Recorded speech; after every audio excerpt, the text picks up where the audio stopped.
Chip seconds. Okay, Chip seconds. Bowe, Butler, you were already given instructions in your respective dressing rooms. Any question? Okay, seconds, come out firing. East German.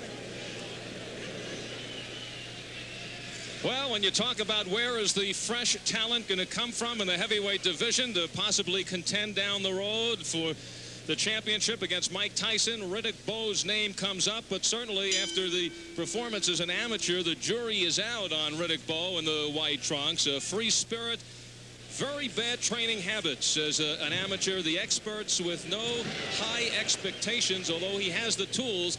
And there is one boxing expert who believes in Riddick Bowe, and that is certainly an indication of maybe things will turn for him. Eddie Futch is now in his corner. Eddie Futch has been around boxing for years. He's had 15 world champions, 77 years old. Riddick Bowe came to him, said, please manage me.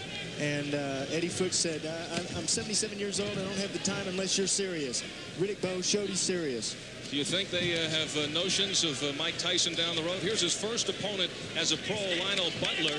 And you take a look at his size, 6 feet 200, and he is down. He's already down. Nice right hand by Riddick Bowe. It was kind of a sweeping right hand that landed right on the side of the jaw. Left side of the jaw, and down went Lionel Butler. Butler taking this fight on 2 days' notice, 0-1 as a professional, and now he is bending down, looking to haul away. One thing Eddie Futch is working on with Riddick Bowe is getting more confidence with that right hand. Remember, that's the hand that he underwent surgery, had popped a tendon last April before the Olympics. So he wants him to work on the right. He now has his man cornered. And Eddie Futch says that Riddick Bowe is a great listener. He follows instructions from the corner. That's so important for these young fighters, especially with people like Eddie Futch who have been around a long while. Bowe said that Tyson was very lucky with Frank Bruno in knocking Bruno out. Tyson stunned, of course, in the first round with a left hook. I asked him about that, and he said he's been working on the left hook a bit more in the gym because of specifically of that reason with Tyson. Riddick Bowe lost the super heavyweight final to Canada's Lennox Lewis. A stoppage in the second round. Sterling amateur career, 204 victories, 7 defeats, 146 knockouts for Bowe. He has the size, he has the tools, says Eddie Futch. Now he just has to get the head in order. And he's ready to get this first pro fight out of the way. The first fight in the professional ranks really does something to a fighter. It makes him realize that now he's in business of this. Lionel Butler coming on with some good combinations. The best defense in boxing is a good offense, and that's what he's trying to show. He also knows this Butler, there is somewhat of a question mark about the chin of Riddick Bowe. And right now he is in close on Bowe. Butler went down early here in the first round. And we are down to 20 seconds left. Al Albert along with Sean O'Grady and Michael Marley ringside at the Lawler Event Center. And tonight, Mancini and Camacho will finally step in the ring. Both of these guys getting hit way too much in this first round. Riddick Bowe, Eddie Futch told me that he was having Bowe use his jab more and more movement from his head. He's not showing that here in this first round. I'll bet you he gets some advice between rounds. There's Lionel Butler going back to his corner. Jimbo Stevens in there, getting in the ring now. Butler, I saw late last night, walking the streets at 10:30. The night before the fight, he should be in bed by 10. He's working with a great jab, Riddick Bowe. Good mobility for his size. Matter of fact, Futch talking about how he surprised him with such a good lateral movement. And let's see if we see that here. And right now, it is Lionel Butler coming out on top of Bowe. Slugfest here to start the second round.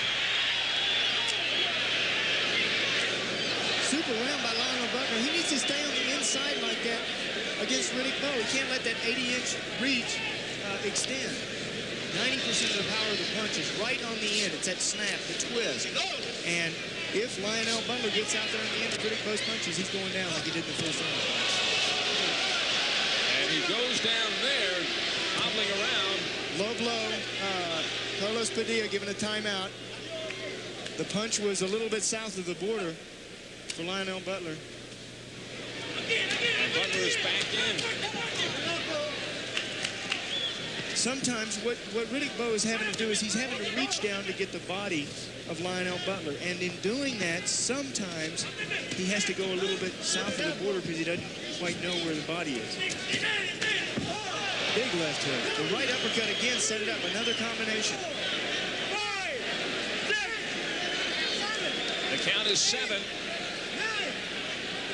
And Butler hearing Padilla well. Butler is showing signs of fatigue. He's ready to go. If Riddick Bowe can get right on top of him and throw a lot of combinations, he can knock Butler out. And Bowe looking to put it away right here in the second round. There's the time remaining. Lionel Butler, though, standing in there, trading, pushing Bowe along the ropes. Butler doesn't fight unless he gets knocked down. And there he goes, and that is it. He didn't want to be in there. Carlos Padilla did a good job. Lionel Butler did not want to go in be in that ring. And Riddick Bowe, successful in his pro debut, the 6th Olympian who registers a victory. Todd Foster was the first. And then on the undercard of Duran Barkley last Friday, Ray Mercer, Andrew Maynard, Kennedy McKinney, and Michael Carbajal, all with victories. And now Riddick Bowe officially a professional. And this is the one that he was really concerned about. He wanted to get this behind him. Now it's behind him, and he can go on with his career. And he is looking to stay very active. There you see the veteran Eddie Futch in the corner. Riddick Bowe goes into the second round before he ends this. He is scheduled for his next fight to be back home in New York at the Felt Forum at Madison Square Garden on March 30th. He wants to fight every 2 to 3 weeks. Actually, Sean, what set this up here in the second round was the low blow. Well, sometimes in the heat of battle, you unfortunately, unintentionally go south of the border. Watch what he does. He reaches down trying to get the body and hits him just a little bit low. Now, these men are wearing foul-proof protectors. You can see the top of it on the top of Riddick Bowe's trunks. There's a foul-proof protector, so these guys can't really get hurt that bad. However, sometimes they slide. Now, here's the knockdown in the chin. Boom, the uppercut and the left hook. Now, he lifted him up with the uppercut. He lifted his head up, and then he tried to knock it off with the left hook.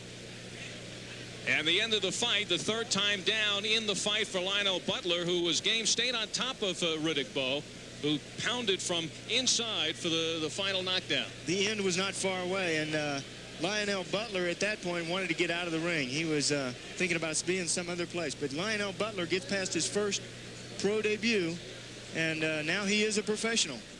Riddick Bowe getting past Lionel Butler. And for the official time, let's go to our ring announcer, Michael Buffer. Ladies and gentlemen, referee Carlos Padilla stops the bout at 1 minute, 55 seconds of the second round. The winner by TKO, winning his professional debut, Riddick